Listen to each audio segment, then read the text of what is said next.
Në periferi të Tiranës dhe në disa zona të Durrësit funksionojnë prej vitesh qendra telefonike që në pamje të parë paraqiten si kompani shërbimi për klientët, por sipas burimeve nga krimi ekonomik, brenda tyre zhvillohet një aktivitet tjetër, mashtrimi i qytetarëve europian përmes skemave të rreme financiare. Në këto call center, qindra punonjës punojnë me turne të plota duke kontaktuar qytetarë nga Italia, Gjermania dhe Zvicra. Ata prezantohen si këshilltar financiar dhe u ofrojnë viktimave investime të supozuara në kriptomonedha, aksione apo fonde pensionesh.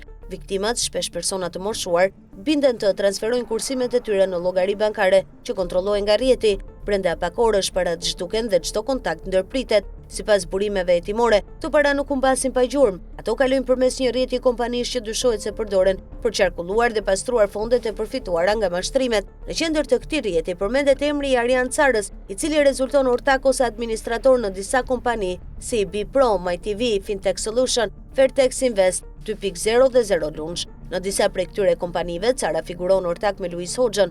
Në kompaninë Bipro, ai rezulton gjithashtu ortak me Bledar Sheun dhe Lorin Hoxhën, ndërsa në kompaninë MyTV përmendet edhe emri i Dokleada Ademit. Sipas burimeve nga krimi ekonomik, ky është një rrjet kompanish ku të njëjtët persona shfaqen në disa struktura biznesi. Një model i tillë përdoret shpesh për të kaluar parat nga një subjekt në tjetrin dhe për ta bërë më të vështirë gjurmimin e origjinës së tyre. Në këtë rreth emrash përmendet edhe Reshard Kolliçi, vëllai i drejtuesit politik të Partisë Demokratike për Tiranën, Belind Kolliçi. Gjithashtu përmendet edhe Greta Deliani, ish drejtoresha e kabinetit të ish kryetarit Partisë Demokratike, Lulzim Basha. Sipas burimeve hetimore, paratë e përfituara nga mashtrimet e call centerave kalojnë fillimisht në llogaritë e kompanive të lidhura me Arjan Carën dhe Luis Hoxhën në Shqipëri.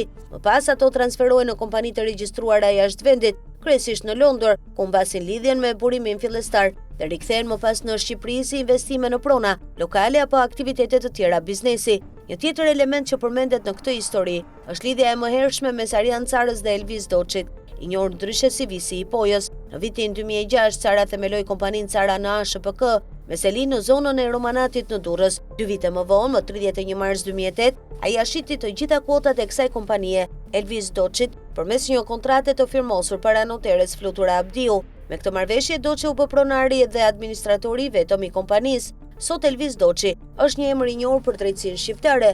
Ai është shpallur në kërkim dhe përmendet në operacionin ndërkombëtar Ura, që lidhet me trafikun e kokainës nga Amerika e Jugut drejt Italisë dhe Gjermanisë. Sipas autoriteteve, gjatë kontrolleve në banesën e tij, janë sekuestruar rreth 3 milionë euro para kesh. Burime jo zyrtare nga hetimet ekonomike pretendojnë se aktiviteti i call centerave mashtrues të lidhur me rrjetin Cara Hoxha ka funksionuar për vite me radhë pa ndërhyrje të drejtë për drejtë.